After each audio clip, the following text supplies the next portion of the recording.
च श्रियं लब्ध्वा विभं च तुलं भुवि। अच्छा, राजा अम्बरीश कैसे हैं?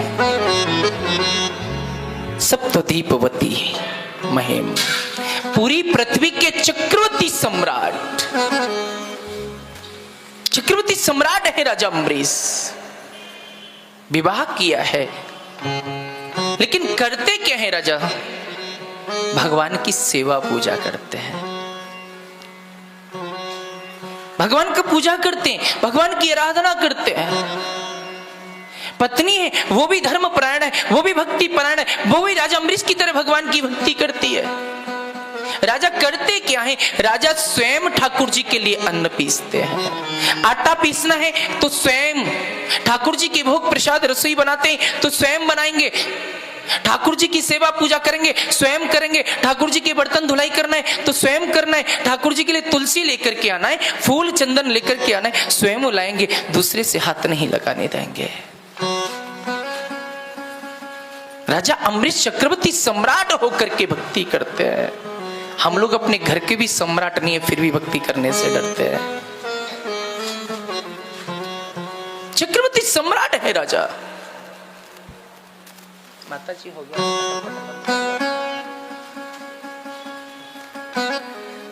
हो गया तो अब आज बंद कर ले, बाद में खोल लेंगे, क्या अरे हो जाएगा, चिंता मत कर, बैठ जाइए आगे, जितना हो गया वो हो गया, बाकी बाद में खोल लेंगे चलते चलते।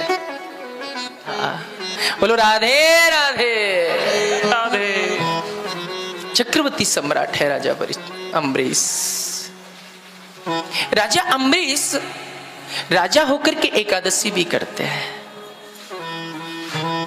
ध्यान देना, अब एक दिन राजा के मन में विचार आया कि मैं अवध नगरी को छोड़ करके मैं मधुवन जाऊंगा, यमुना जी का किनारा है, वहां रहकर के भगवान की आराधना करूंगा और 1 वर्ष तक एकादशी का पालन वहीं करूंगा, वहीं मैंने एकादशी करना है। आज राजा अम्बरीश अपनी पत्नी को लेकर के आ गए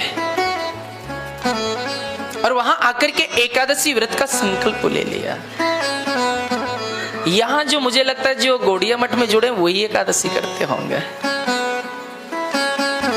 बाकी को एकादशी से डर लगता होगा। एक बात पता है, पद्म पुराण में एक श्लोक मिलता है, भुंक्षवा भुंक्षवेति यो ब्रूयात संप्राप्ते हरिवासरे। गौ ब्राह्मण स्त्रियश्चापि जहि वदति क्वचित मध्यम पिबेति यो ब्रूयात तेषामेव अधोगति। पुराडसो अपि वामोरु संप्राप्ते हरिवासरे अवक्ष्य सर्वदा प्रोक्त किम पुनश्चा न संस्क्रिया। पद्म पुराण के उत्तरखंड का श्लोक है, ध्यान देना कि एकादशी के दिन यदि कोई व्यक्ति, एकादशी के दिन यदि कोई व्यक्ति किसी को भोजन खाओ कहता है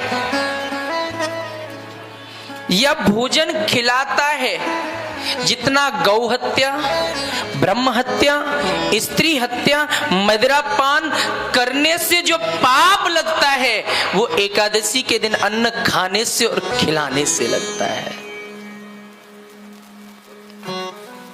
जो एकादशी व्रत नहीं करता है, एकादशी के दिन अन्न खाता है या खिलाता है, वो गौ हत्या, ब्रह्म हत्या, स्त्री हत्या का पाप लेता है।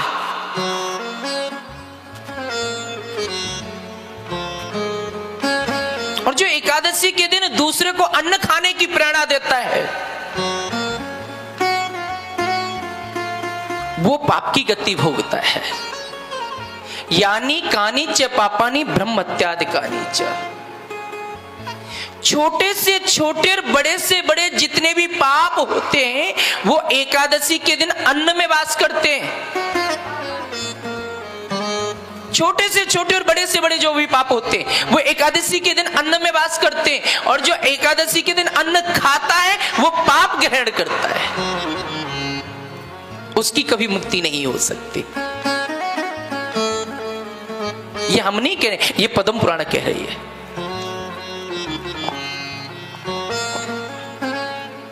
न सेव न च सौरो असो न साक्तम गढ़ सेवक यो भुक्ते वासरे विष्णु ज्ञ पस्वादिको हिस। चाहे शिव भक्त हो, न सेवन च सौरो असो, चाहे शिव भक्त हो, चाहे दुर्गा भक्त हो, चाहे सूर्य भक्त हो, चाहे गणेश भक्त हो, कोई भी क्यों ना हो,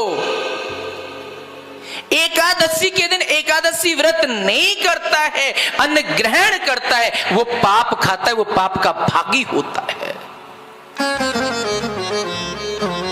भगवान शंकर ने स्वयं माता पार्वती से कहा है, देवी मनुष्य की तो बात छोड़ दो, देवताओं को भी एकादशी व्रत करना चाहिए। ये स्वयं अग्नि पुराण में भी लिखा है। पद्म पुराण तो कह रही है, चाहे शिव भक्त बन जाओ, चाहे दुर्गा भक्त बन जाओ, काली भक्त हो, सूर्य भक्त हो, गणेश भक्त हो, कोई भी भक्त क्यों ना हो, आपको एकादशी व्रत करना होगा। यदि एकादशी के दिन तुम अन्न खाओगे तो समझ लेना तुम पाप खा रहे हो और कुछ नहीं है। सबसे बड़ी बात क्या, लोग बोलते कि एकादशी के दिन